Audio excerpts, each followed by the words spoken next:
Depuis le début de la guerre au Moyen-Orient, nous suivons de près l'évolution de cette crise aux multiples répercussions. Au-delà des enjeux sécuritaires, ces conflits commencent déjà à peser sur les économies, notamment en Afrique, fortement dépendante des importations énergétiques. Hausse du prix du pétrole, tensions sur les chaînes d'approvisionnement, risque d'inflation. Les signaux d'alerte se multiplient. Monsieur Modibo Mao Makalou, économiste, est l'invité de ce 1945. Avec lui, une analyse approfondie de cette situation. Bonsoir à vous. Bonsoir, madame. Merci une fois de plus d'avoir répondu à notre invitation. Merci de m'avoir invité. Alors, les pays africains sont géographiquement loin de cette guerre, mais les impacts économiques sont déjà visibles, notamment pour le Mali et ceux de la sous-région. Quelle analyse en faites-vous? Merci. Vous savez, cette guerre au Moyen-Orient est en fait une crise multidimensionnelle parce qu'elle aura des répercussions assez immédiates, non seulement sur le marché mondial de l'énergie, mais aussi des transports, que ce soit le transport maritime, que ce soit le transport aérien, le cargo, que ce soit les produits chimiques, pétrochimiques, les engrais, mais aussi les marchés financiers et les marchés d'échange.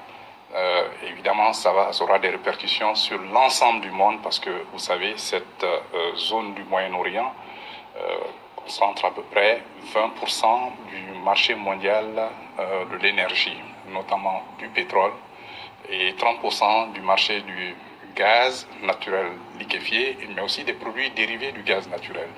En même temps, le méthanol, et puis les produits alimentaires et beaucoup d'autres produits qui sont des dérivés du pétrole, que ce soit des produits du pétrole lourd ou du pétrole léger. Mais tout cela transparaît à travers cette crise multidimensionnelle. Et donc, le détroit d'Ormuz est au cœur des tensions. En quoi sa perturbation peut-elle affecter directement les économies comme celle du Mali? Mais écoutez, vous savez, j'avais parlé de l'économie mondiale, l'Asie d'abord. Vous savez, à travers ce détroit d'Ormuz, pour quitter le golfe Persique, pour aller dans le golfe d'Oman, ensuite se diriger vers le reste du monde à travers les différents océans et la mer Rouge, 85% de l'approvisionnement des pays asiatiques, y compris 3 des 5 plus grandes économies au monde, en l'occurrence la Chine, l'Inde et le Japon, passe par ce détroit d'Ormuz, mais aussi tous les autres pays asiatiques. Mais l'Afrique, pour ce qui nous concerne, c'est 60% des approvisionnements en hydrocarbures. La différence entre nous et l'Asie, c'est que en grande partie, l'Asie importe du pétrole brut, mais nous, ce sont des produits raffinés, parce que nous avons très peu de raffineries, nous faisons très peu de transformation. Donc 60%, c'est évalué à environ 600 000 barils par jour, ce qui passe d'habitude, en tout cas avant le conflit, par le détroit d'Ormuz pour venir en Afrique. Alors, c'est déjà compliqué pour nous, mais devons-nous s'attendre à une nouvelle flambée des prix du carburant? Obligatoirement, non seulement du carburant, mais de l'inflation, parce que vous savez, avec le président de l'Agence internationale pour l'énergie vient de signifier qu'il y a 11 millions de barils par jour qui manquent au marché mondial de l'énergie. Avant le conflit, avant la guerre, c'était 100 millions de barils qui s'échangeaient tous les jours, qui étaient produits tous les jours. Donc, avec 11 millions de manquants, évidemment, ça veut dire que l'offre a baissé, même si la demande reste constante, mais la demande va augmenter parce qu'il y a des besoins de spéculation, parce que personne ne connaît la durée de ce conflit. Personne ne sait si on va aller vers une désescalade ou si on va aller vers une escalade. Donc il y aura de la spéculation. Ceux qui en ont voudront en avoir encore plus, même s'ils n'en ont pas besoin immédiatement. Donc la demande risque d'augmenter aussi, ce qui fait que les prix vont augmenter à moyen terme en tout cas. Et aussi les différentes infrastructures de transformation, que ce soit les grandes raffineries de gaz, par exemple le Qatar, le ministre de l'énergie du Qatar a dit qu'ils ne pourront plus exporter. C'est le plus grand exportateur de gaz naturel liquéfié au monde. La plus grande usine de raffinage de pétrole de Aramco, American Oil Company, en Arabie Saoudite a été touchée aussi. Donc ces infrastructures qui ont été touchées, on ne peut pas les remettre en marche immédiatement. Donc il y aura un délai dans le temps et dans l'espace. Donc tout cela va faire que, évidemment, pour revenir à la normale, ça va prendre un peu de temps. Et surtout que le pétrole et ses dérivés ont un impact sur le prix des transports, surtout du transport maritime. J'insiste là-dessus, parce que 80% du commerce mondial s'effectue à travers le transport maritime. Et nous, en Afrique, nous sommes grands importateurs de produits énergétiques, mais aussi de nourriture, de denrées alimentaires. Donc, tout ce qui sera transporté, leur prix, le prix de ces biens et de ces services va augmenter aussi. Et est-ce que les pays africains ont les moyens d'amortir ce choc économique?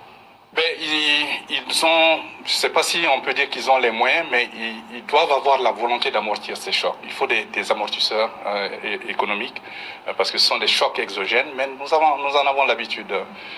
Et vous savez, en Afrique aujourd'hui, la production quotidienne africaine de pétrole brut est d'environ 10 millions de barils.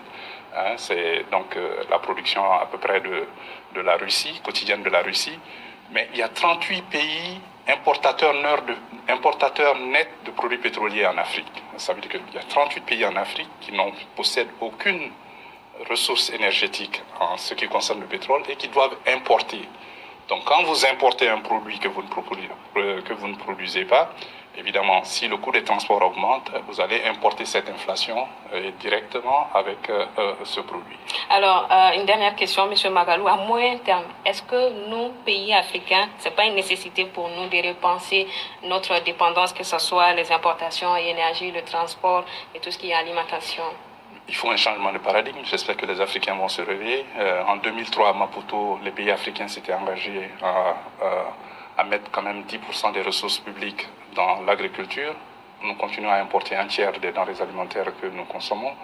Mais par rapport à l'énergie, la transition énergétique ne se fera pas sans l'Afrique.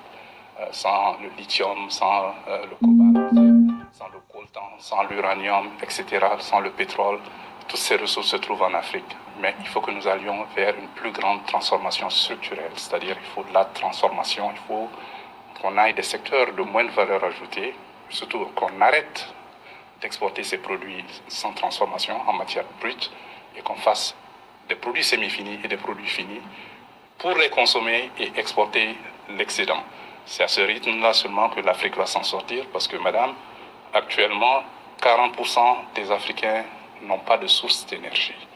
Ça fait environ 600 millions d'Africains qui ne savent pas ce que c'est que de l'énergie. Merci à vous, M. Magalou. Merci pour ces éclairages. C'est moi qui vous remercie. Une situation à suivre donc de près, car ces répercussions pourraient durablement impacter le quotidien des populations.